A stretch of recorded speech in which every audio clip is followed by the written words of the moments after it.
ಹಂಚಿನ ಮೇಲೆ ಈ ಒಂದು ಕಾಯನ್ನು ಹಾಕಿದರೆ ಅದ್ಭುತ ಅನ್ನೋ ರೀತಿ ಉಪಯೋಗಗಳನ್ನು ಪಡ್ಕೊಳ್ಬಹುದು. ಹೌದಾ? ಆಗಿದ್ರೆ ಯಾವ ಕಾಯಿದು ಏನು ಅಂತೆಲ್ಲ ಹೇಳಿ ತಿಳ್ಕೊಬೇಕಾ? ಬನ್ನಿ ಇವತ್ತಿನ ವಿಡಿಯೋನ ಶುರು ಮಾಡೋಣ. ನಮಸ್ಕಾರ ಎಲ್ರಿಗೂ, ಶ್ರೀಮತಿ ಟಿಪ್ಸ್ ಚಾನಲ್ಗೆ ಆತ್ಮೀಯವಾದಂಥ ಸ್ವಾಗತ. ಇವತ್ತಿನ ವಿಡಿಯೋದಲ್ಲಿ ನಮ್ಮ ಶ್ರೀಮತಿಯರಿಗೆ ಉಪಯೋಗ ಆಗುವಂಥ ಒಳ್ಳೊಳ್ಳೆ ಟಿಪ್ಸ್ಗಳನ್ನು ನೋಡೋಣ ಬನ್ನಿ. ಮೊದಲನೇ ಟಿಪ್, ಹೂವನ್ನು ತಂದಾಗ ಹಾಗೆ ಕವರ್ನಲ್ಲಿ ಕಟ್ಟಿಟ್ರೆ ನೋಡಿ ಹೂವು ಬೇಗನೆ ಹಾಳಾಗುತ್ತೆ. ಅದರ ಬದಲಿಗೆ ಈ ರೀತಿ ಒಂದು ಬಾಕ್ಸನ್ನು ತಗೊಂಡು ನೋಡಿ, ಆ ಬಾಕ್ಸ್ನಲ್ಲಿ ಪೇಪರನ್ನು ಇಟ್ಟು ಅದ್ರ ಮೇಲೆ ಒಂದು ಸ್ವಲ್ಪ ಅಕ್ಕಿಯನ್ನು ಹಾಕ್ಕೋಬೇಕಾಗುತ್ತೆ. ನಂತರ ಈ ರೀತಿ ಹೂವನ್ನು ಇಡೋದ್ರಿಂದ ನೀರಿನಂಶ ಎಲ್ಲ ಕೂಡ ಅಕ್ಕಿ ಅಥವಾ ಪೇಪರ್ ಅನ್ನೋದು ಹೀರ್ಕೊಳ್ಳುತ್ತೆ. ಹೂವು ಹೆಚ್ಚು ದಿನಗಳ ಕಾಲ ತಾಜಾತನದಿಂದ ಕೂಡಿರುತ್ತದೆ. ಮೇಲೆ ಈ ರೀತಿ ಟಿಶ್ಯೂ ಪೇಪರನ್ನು ಹಾಕಬೇಕು. ನಂತರ ಬಾಕ್ಸನ್ನು ಕ್ಲೋಸ್ ಮಾಡಿ ಫ್ರಿಜ್ನಲ್ಲಿ ಇಡೋದ್ರಿಂದ ಹೂವು ಹೆಚ್ಚು ದಿನಗಳ ಕಾಲ ತಾಜಾತನದಿಂದ ಕೂಡಿರುತ್ತದೆ. ಬಾಕ್ಸ್ ಇಲ್ಲ ಅಂತಂದರೆ ಕವರ್ನಲ್ಲಾದರೂ ಕೂಡ, ಅಂದರೆ ಪೇಪರ್ನಲ್ಲಿ ಸುತ್ತಿ ನಂತರ ಕವರ್ನಲ್ಲಿ ಕಟ್ಟಿ ಇಡಬಹುದು. ಎರಡನೇ ಟಿಪ್, ಮೊಟ್ಟೆನ ಬೇಯಿಸಬೇಕು ಅಂತಂದರೆ ಮಿನಿಮಮ್ ಅಂತಂದರೂ ಕೆಲವರು 15ರಿಂದ 20 ನಿಮಿಷಗಳ ಕಾಲ ಬೇಯಿಸ್ತಾರೆ. ಇದರಿಂದ ಸಿಲಿಂಡರ್ ಅನ್ನೋದು ಬೇಗನೆ ಖಾಲಿ ಆಗಿಬಿಡುತ್ತೆ. ನೋಡಿ, ಈ ಒಂದು ಟಿಪ್ಪನ್ನು ಟ್ರೈ ಮಾಡಿ ಮೊಟ್ಟೆಗಳನ್ನು ಅತ್ಯಂತ ಬೇಗ ಬೇಯಿಸ್ಬೋದು. ಸ್ಟವನ್ನು ಹಚ್ಚಿ ನಂತರ ಮೊಟ್ಟೆಗಳನ್ನು ನೀರಿನಲ್ಲಿ ಹಾಕಿ ಬೇಯೋದಕ್ಕೆ ಅಂತೇಳಿ ಇಡಿ. ಹೈ ಫ್ಲೇಮಲ್ಲಿ ಇಟ್ಟು ಒಂದು 3 ನಿಮಿಷಗಳ ಕಾಲ ಇಟ್ಟರೆ ಸಾಕು, ಕುದಿಯೋದಕ್ಕೆ ಶುರು ಆಗಿಬಿಡುತ್ತೆ. ಆಮೇಲೆ ಲೋ ಫ್ಲೇಮ್ ಮಾಡಿ ಮತ್ತೆ 3 ನಿಮಿಷಗಳ ಕಾಲ ಈ ಥರ ಪ್ಲೇಟನ್ನು ಮುಚ್ಚಿ ಬೇಯಿಸಿ. ಒಟ್ಟು 6 ನಿಮಿಷ ಸಾಕು, 15 ನಿಮಿಷ 20 ನಿಮಿಷ ಎಲ್ಲ ಬೇಡ. ಈ ಥರ ಲೋ ಫ್ಲೇಮ್ನಲ್ಲೂ ಕೂಡ ಬೇಯಿಸಿದ ನಂತರ ಸ್ಟವನ್ನು ಆಫ್ ಮಾಡಿಕೊಂಡ್ರೆ ಆಯಿತು. 3 ನಿಮಿಷ ಹೈ ಫ್ಲೇಮ್, 3 ನಿಮಿಷ ಲೋ ಫ್ಲೇಮ್, ನಂತರ ಸ್ಟವನ್ನು ಆಫ್ ಮಾಡಿಬಿಡಬೇಕು. ಈ ಬಿಸಿ ಇರುತ್ತಲ್ವ, ಈ ಬಿಸಿನಲ್ಲೇ ಮೊಟ್ಟೆ ಅನ್ನೋದು ತುಂಬ ಚೆನ್ನಾಗಿ ಬೇಯುತ್ತೆ. ಕೇವಲ 6 ನಿಮಿಷದಲ್ಲಿ ಮೊಟ್ಟೆ ಅನ್ನೋದನ್ನು ಬೇಗ ಬೇಯಿಸ್ಕೊಳ್ಬಹುದು. ನೋಡಿ, ಮೊಟ್ಟೆ ಬೆಂದಿದೆಯೋ ಇಲ್ವೋ ಕ್ಲೀನಾಗಿ ಬನ್ನಿ ತೋರಿಸ್ತೀನಿ. ನೋಡಿ, ಇವಾಗ ನಾನು ಮೊಟ್ಟೆನ ಸುಲಿದು ತೋರಿಸ್ತಾ ಇದ್ದೀನಿ. ಎಷ್ಟು ಚೆನ್ನಾಗಿ ಬೆಂದಿದೆ ಅಂತೇಳಿ ನೀವೇ ಇಲ್ಲಿ ನೋಡ್ಬೋದು. ಈಸಿಯಾಗಿ ಮೊಟ್ಟೆನೂ ಕೂಡ ಈ ಥರ ಟ್ಯಾಪ್ ಮಾಡಿ ಬಿಡಿಸ್ತಾ ಇದ್ದರೆ ಸುಲಭವಾಗಿ ಬಿಡಿಸ್ಬಹುದು. ಈ ಥರ ಬಿಡಿಸೋದಕ್ಕೆ ಬರಲ್ಲ ಅಂತನೋರು, ನಾನು ಈಗಾಗಲೇ ನನ್ನ ಹಳೆ ವಿಡಿಯೋಗಳಲ್ಲಿ ಮೊಟ್ಟೆ ಸಿಪ್ಪೆನ ಸುಲಿಯೋದಕ್ಕೆ ಒಂದು ಈಸಿಯಾದ ಒಂದು ಟಿಪ್ಪನ್ನು ಶೇರ್ ಮಾಡಿದ್ದೀನಿ. ಯಾರೆಲ್ಲ ನನ್ನ ಹಳೆ ವಿಡಿಯೋಗಳನ್ನು ನೋಡಿಲ್ಲ, ನೋಡಿ, ನಿಮಗೂ ಕೂಡ ಉಪಯೋಗ ಆಗುತ್ತೆ. ಹಾಗೆ ನನಗೂ ಕೂಡ ವಿಡಿಯೋಗಳಿಷ್ಟ ಆದರೆ ಒಂದು ಲೈಕ್ ಕೊಟ್ಟು ಸಪೋರ್ಟ್ ಮಾಡಿ. ಯಾರೆಲ್ಲ ಚಾನಲನ್ನು ಸಬ್ಸ್ಕ್ರೈಬ್ ಮಾಡ್ಕೊಳ್ದೆ ವಿಡಿಯೋಗಳನ್ನ ನೋಡ್ತಿದ್ದೀರಾ, ಸಬ್ಸ್ಕ್ರೈಬ್ ಮಾಡಿಕೊಂಡು ವಿಡಿಯೋಗಳನ್ನು ನೋಡಿ. ಸಬ್ಸ್ಕ್ರೈಬ್ ಮಾಡ್ಕೊಂಡವರಿಗೆ ಧನ್ಯವಾದಗಳು. ನೋಡಿ, ಮೊಟ್ಟೆನೆಲ್ಲ ಬಿಡಿಸಿದ್ದಾಗಿದೆ. ಇವಾಗ ಮೊಟ್ಟೆ ಸಿಪ್ಪೆನ ತೆಗೆದ ನಂತರ ಈಗ ನೋಡಿ ಓಪನ್ ಮಾಡಿ ತೋರಿಸ್ತೀನಿ. ಒಳಗಡೆ ಯೆಲ್ಲೋ ಕಲರ್ ಪಾರ್ಟ್ ನೋಡಿದ್ರೆ ಗೊತ್ತಾಗ್ಬಿಡುತ್ತೆ ಬೆಂದಿದೆಯೋ ಇಲ್ವೋ ಅಂಥೇಳಿ. ನಿಮ್ಗೆ ಇಲ್ಲೇ ಗೊತ್ತಾಗುತ್ತೆ. ನೋಡಿ ಎಷ್ಟು ಚೆನ್ನಾಗಿ ಬೆಂದಿದೆ ಮೊಟ್ಟೆ ಅನ್ನೋದು. ಈ ಒಂದು ಟಿಪ್ ಇಷ್ಟ ಆಯಿತಾ? ಆಗಿದೆ ಲೈಕ್ ಮಾಡಿ. ಮುಂದಿನ ಟಿಪ್, ನಾನಿಲ್ಲಿ ಅಕ್ಕಿನ ತೊಗೊಂಡಿದ್ದೀನಿ. ಒಂದು 4 ಕಪ್ ಆಗೋಷ್ಟು ಅಕ್ಕಿನ ತೊಗೊಂಡಿದ್ದೀನಿ.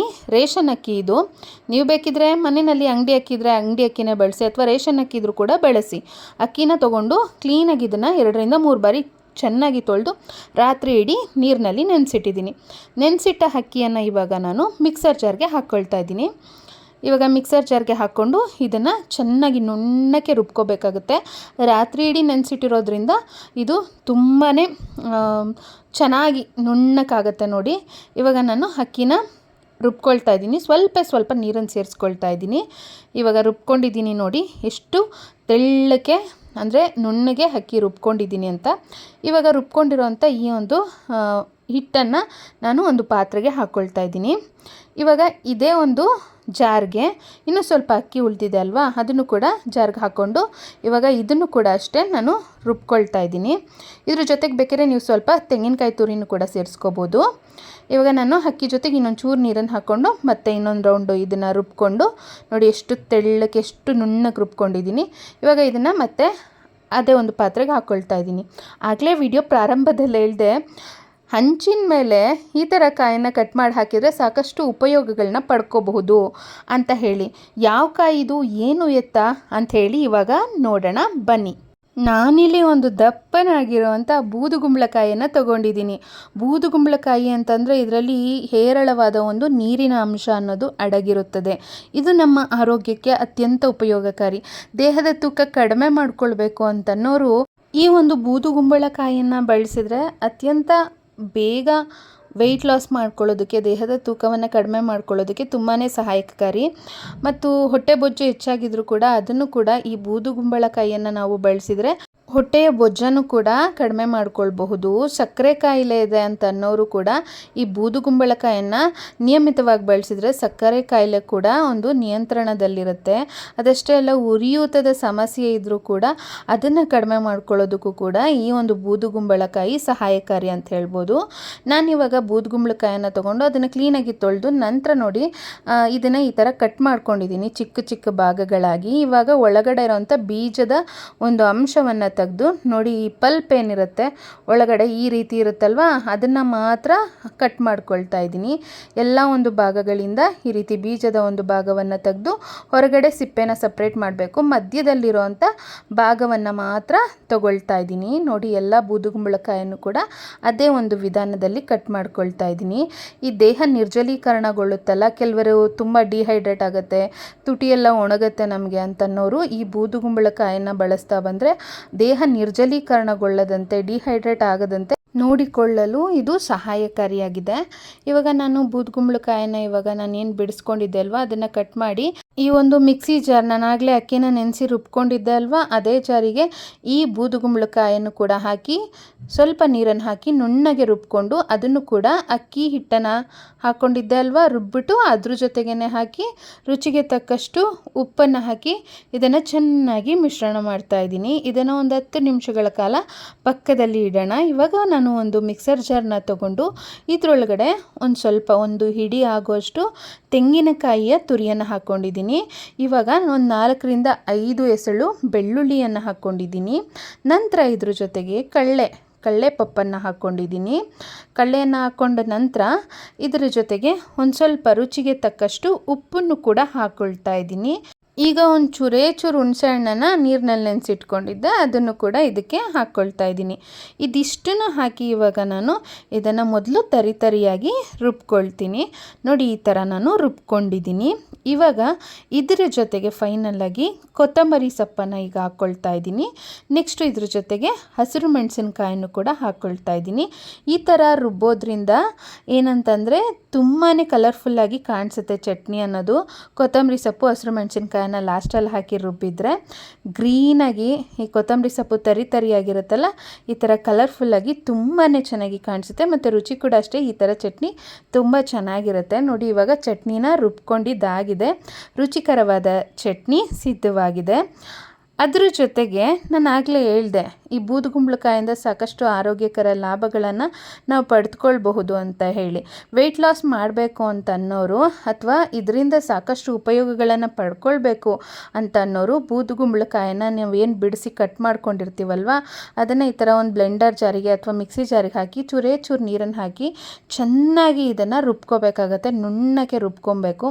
ಕೆಲವರು ಏನು ಮಾಡ್ತಾರೆ ಅಂದರೆ ಇದನ್ನು ಶೋಧಿಸ್ಬಿಟ್ಟು ಕುಡಿತಾರೆ. ಶೋಧಿಸಿ ಕುಡಿಯೋದಕ್ಕಿಂತ ನೋಡಿ, ಈ ಥರ ನುಣ್ಣಗೆ ರುಬ್ಕೊಂಡು ಹಾಗೆ ಕುಡಿದ್ರೆ ಇನ್ನೂ ಒಳ್ಳೆಯದು. ಇದನ್ನು ಪ್ರತಿದಿನ ಬೆಳಗ್ಗೆ ಖಾಲಿ ಹೊಟ್ಟೆಗೆ 1 ಲೋಟ ಕುಡಿಯೋದ್ರಿಂದ ಡಿಹೈಡ್ರೇಟ್ ಆಗದೇ ಇರೋ ಥರ ಮತ್ತು ಸಕ್ಕರೆ ಕಾಯಿಲೆಯನ್ನು ನಿಯಂತ್ರಣದಲ್ಲಿಟ್ಕೊಳ್ಳೋದಕ್ಕೆ ಮತ್ತು ವೆಯ್ಟ್ ಲಾಸ್ ಆಗಬೇಕು, ದೇಹದ ತೂಕ ಕಡಿಮೆ ಮಾಡ್ಕೊಳ್ಬೇಕು ಮತ್ತು ಅದ್ರ ಜೊತೆಗೆ ಹೊಟ್ಟೆ ಬೊಜ್ಜನ್ನು ಕರಗಿಸ್ಬೇಕು, ಶಕ್ತಿಯುತವಾಗಿರಬೇಕು ಅಂದರೆ ಇದೊಂದು ಲೋಟ ಪ್ರತಿದಿನ ಕುಡಿಯೋದ್ರಿಂದ ಬಹಳನೇ ಸಹಕಾರಿಯಾಗುತ್ತೆ ಅಂತ ಹೇಳ್ಬೋದು. ಆಗಲೇ ಹಿಟ್ಟನ್ನು ರುಬ್ಬಿ ಒಂದು 10 ನಿಮಿಷಗಳ ಕಾಲ ಹಾಗೆ ಇಟ್ಟಿದ್ದೆ ಅಲ್ವಾ. ಇವಾಗ ನೋಡಿ, ದೋಸೆ ಥರ ಹಾಕ್ತಾ ಇದ್ದೀನಿ ಹಂಚಿನ ಮೇಲೆ. ಬೂದುಗುಂಬಳಕಾಯಿ ದೋಸೆ ತುಂಬಾ ಚೆನ್ನಾಗಿರುತ್ತೆ, ರುಚಿಕರವಾಗಿರುತ್ತೆ, ಆರೋಗ್ಯಕ್ಕಂತೂ ತುಂಬಾ ಒಳ್ಳೆಯದು. ಈ ಥರ ಬಿಸಿ ದೋಸೆ ಮಾಡ್ತಾ ಚಟ್ನಿ ಹಾಕ್ಕೊಟ್ರೆ, ಈಗ ಮಕ್ಕಳೆಲ್ಲ ನೋಡಿ ಬೂದುಗುಂಬಳಕಾಯಿ ತರಕಾರಿ ತಿನ್ನಿ ಅಂತಂದರೆ ತಿನ್ನೋದಕ್ಕೆ ಇಷ್ಟನೇ ಪಡೋದಿಲ್ಲ. ಆ ಥರ ಇದ್ದಾಗ ಈ ಥರ ನಾವು ದೋಸೆ ರೂಪದಲ್ಲಿ ಮಾಡಿಕೊಟ್ರೆ ಅವ್ರಿಗಂತೂ ಗೊತ್ತೇ ಆಗಲ್ಲ ಮತ್ತು ಹೆಲ್ತಿಗೂ ಕೂಡ ಒಳ್ಳೆಯದು, ಇಷ್ಟಪಟ್ಟು ಕೂಡ ತಿಂತಾರೆ. ಇವತ್ತಿನ ವಿಡಿಯೋದಲ್ಲಿ ನೋಡಿ, ಬೂದುಗುಂಬಳಕಾಯನ್ನು ಬಳಸಿ ಮಾಡಿರೋಂಥ ಈ ಒಂದು ಸಿಂಪಲ್ ದೋಸೆ ರೆಸಿಪಿ ಮತ್ತು ಚಟ್ನಿ ರೆಸಿಪಿ ನಿಮ್ಗೆ ಇಷ್ಟ ಆಗಿದ್ರೆ ಒಂದು ಲೈಕ್ ಕೊಟ್ಟು ಹೆಚ್ಚಿನ ಜನರಿಗೆ ಶೇರ್ ಮಾಡಿ. ಇಲ್ಲಿಗೆ ಟಿಪ್ಸ್ಗಳು ಇನ್ನೂ ಮುಗ್ದಿಲ್ಲ, ಇನ್ನೂ ಸಾಕಷ್ಟು ಟಿಪ್ಸ್ಗಳಿದೆ, ಅದನ್ನು ಕೂಡ ಸ್ಕಿಪ್ ಮಾಡಿದೆ ವಿಡಿಯೋನ ಕೊನೆ ತನಕ ನೋಡಿ ದೋಸೆ ಹಾಕ್ತಾ ಎಷ್ಟು ಚೆನ್ನಾಗಿ ಬರುತ್ತೆ ಅಂದರೆ ಇದು ಒಂದು ರೀತಿ ತುಂಬಾ ಸಾಫ್ಟಾಗಿ ಚೆನ್ನಾಗಿ ಬರುತ್ತೆ, ಸಖತ್ತಾಗಿರುತ್ತೆ, ಟೇಸ್ಟ್ ಕೂಡ ಅಷ್ಟೇ. ನೋಡಿ, ಚಟ್ನಿ ಜೊತೆಗೆ ಸೂಪರ್ ಸಾಫ್ಟ್ ಆಗಿರೋಂಥ ನೀರು ದೋಸೆ ನಾನು ಇಲ್ಲಿ ತೋರಿಸ್ತಾ ಇದ್ದೀನಿ ನೋಡಿ, ಎಷ್ಟು ಸಾಫ್ಟಾಗಿ ಎಷ್ಟು ಚೆನ್ನಾಗಿ ಬಂದಿದೆ ಅಂಥೇಳಿ ನೀವೇ ನೋಡ್ಬೋದು. ಬಾಯಲ್ಲಿಟ್ರೆ ಹಾಗೆ ಕರಗುತ್ತೆ, ಅಷ್ಟು ಚೆನ್ನಾಗಿರುತ್ತೆ. ಅಂದರೆ ಬೂದುಗುಂಬಳಕಾಯಿ ನೀರು ದೋಸೆ ರೆಸಿಪಿ ಇದು ಹೆಲ್ತಿಗೆ ತುಂಬಾ ಒಳ್ಳೆಯದು. ಅಟ್ಲೀಸ್ಟ್ ವಾರದಲ್ಲೊಮ್ಮೆ 15 ದಿನಕ್ಕೊಮ್ಮೆ ಆದರೂ ಈ ಥರ ನಾವು ಟ್ರೆಡಿಷ್ನಲ್ ರೆಸಿಪೀಸ್ನ ಮಾಡಿ ತಿಂದು ಉತ್ತಮವಾದಂಥ ಆರೋಗ್ಯಕರ ಲಾಭಗಳನ್ನು ಮತ್ತು ಉಪಯೋಗಗಳನ್ನು ಪಡೆದುಕೊಳ್ಳೇಬೇಕು. ಬನ್ನಿ ವಿಡಿಯೋದಲ್ಲಿನ ಮುಂದಿನ ಟಿಪ್ ನೋಡೋಣ. ನಾನಿಲ್ಲಿ ಒಂದು ಬೌಲನ್ನು ತೊಗೊಂಡಿದ್ದೀನಿ, ಒಂದು ಬಟ್ಲನ್ನು, ಅದಕ್ಕೆ ಒಂದು ಚಿಕ್ಕ ಒಂದು ಸ್ಕೂಪ್ನಲ್ಲಿ ರಂಗೋಲಿ ಪುಡಿಯನ್ನು ಹಾಕ್ಕೊಂಡಿದ್ದೀನಿ. ಇವಾಗ ಅದೇ ಒಂದು ಸ್ಕೂಪ್ನಲ್ಲಿ ನೋಡಿ, ಇವಾಗ ನಾನು ಸರ್ಫ್ ಎಕ್ಸೆಲ್ ಡಿಟರ್ಜೆಂಟ್ ಪೌಡರನ್ನು ಹಾಕಿದ್ದೀನಿ. ಆಮೇಲೆ ಅರ್ಧ ಸ್ಕೂಪ್ ಆಗುವಷ್ಟು ನಾನು ಇದನ್ನು ತೊಗೊಂಡಿದ್ದೀನಿ, ಅಡುಗೆ ಸೋಡನ್ನು ತೊಗೊಂಡಿದ್ದೀನಿ. ಆಮೇಲೆ ಅರ್ಧ ಸ್ಕೂಪ್ ಆಗೋಷ್ಟು ಪುಡಿ ಉಪ್ಪನ್ನು ತೊಗೊಂಡಿದ್ದೀನಿ. ಇದನ್ನು ಒಂದು ಡಬ್ಬಿನಲ್ಲಿ ಹಾಕಿ ಸ್ಟೋರ್ ಮಾಡಿ ಇಟ್ಕೊಳ್ಬೋದು, ನಮ್ಗೆ ಬೇಕಾದಾಗ ಇದನ್ನು ಬಳಸಬಹುದು. ಈ ಥರ ನಮ್ಗೆ ಜಾಸ್ತಿ ಬೇಕು ಅಂತಂದರೆ ನಾವು ಜಾಸ್ತಿ ಕ್ವಾಂಟಿಟಿ ಹಾಕ್ಕೊಂಡು ಇದನ್ನು ನಾವು ಮಾಡಿಟ್ಕೊಂಡು ನಮಗೆ ಬೇಕಾದಾಗ ನಾವು ಬಳಸಬಹುದು. ಇನ್ಸ್ಟೆಂಟ್ ಟಾಯ್ಲೆಟ್ ಕ್ಲೀನಿಂಗ್ ಪೌಡರ್ ಸಿದ್ಧವಾಗಿದೆ. ಮತ್ತು ನಾವು ಇದರಲ್ಲಿ ಬಳಸಿರೋ ಅಂಥ ಪುಡಿ, ರಂಗೋಲಿ ಪುಡಿ ಇದೆಯಲ್ಲ, ಇದು ಟಾಯ್ಲೆಟ್ ಎಷ್ಟೇ ಗಲೀಜಾಗಿರಲಿ ಮತ್ತು ಪಾಚಿ ಕಟ್ಟಿರಲಿ ಅದನ್ನೆಲ್ಲದನ್ನು ತುಂಬ ಚೆನ್ನಾಗಿ ಕ್ಲೀನ್ ಮಾಡುತ್ತೆ. ಇವಾಗ ನೋಡಿ, ಈ ಪುಡಿನ ತೊಗೊಂಡು ಮೊದಲು ನೀರು ಹಾಕ್ಕೋಬೇಕಾಗತ್ತೆ. ನಂತರ ಈ ಪುಡಿನ ತೊಗೊಂಡು ಎಲ್ಲ ಕಡೆ ಈ ಥರ ನಾವು ಸಿಂಪಡಿಸ್ಕೊಳ್ಬೇಕು. ನೀರನ್ನು ಹಾಕಿ ನಂತರ ಈ ಪುಡಿನ ಹಾಕಿ ಟೈಲ್ಸು ಅಂದರೆ ಬಚ್ಚಲು ಮನೆ ನೆಲ ಎಲ್ಲ ಕೂಡ ಉಜ್ಕೋಬೋದು. ತುಂಬ ಈಸಿಯಾಗಿ ಕೊಳೆ ಕಲೆ ಎಲ್ಲ ಕೂಡ ಹೋಗಿಬಿಡುತ್ತೆ.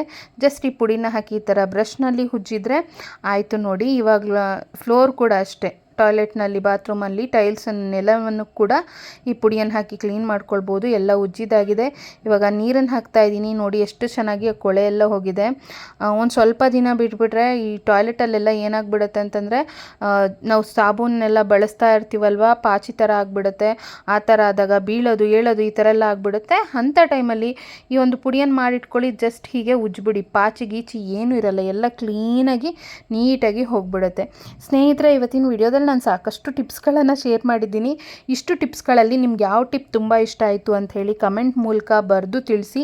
ಮುಂದಿನ ವಿಡಿಯೋದಲ್ಲಿ ನಮ್ಮ ಶ್ರೀಮತಿಯರಿಗೆ ಉಪಯೋಗ ಆಗುವಂತಹ ಇನ್ನಷ್ಟು ಟಿಪ್ಸ್ಗಳನ್ನು ಹೊತ್ತು ತರುತ್ತೇನೆ. ಅಲ್ಲಿವರೆಗೂ ಎಲ್ಲರಿಗೂ ಶುಭವಾಗಲಿ. ಧನ್ಯವಾದಗಳು.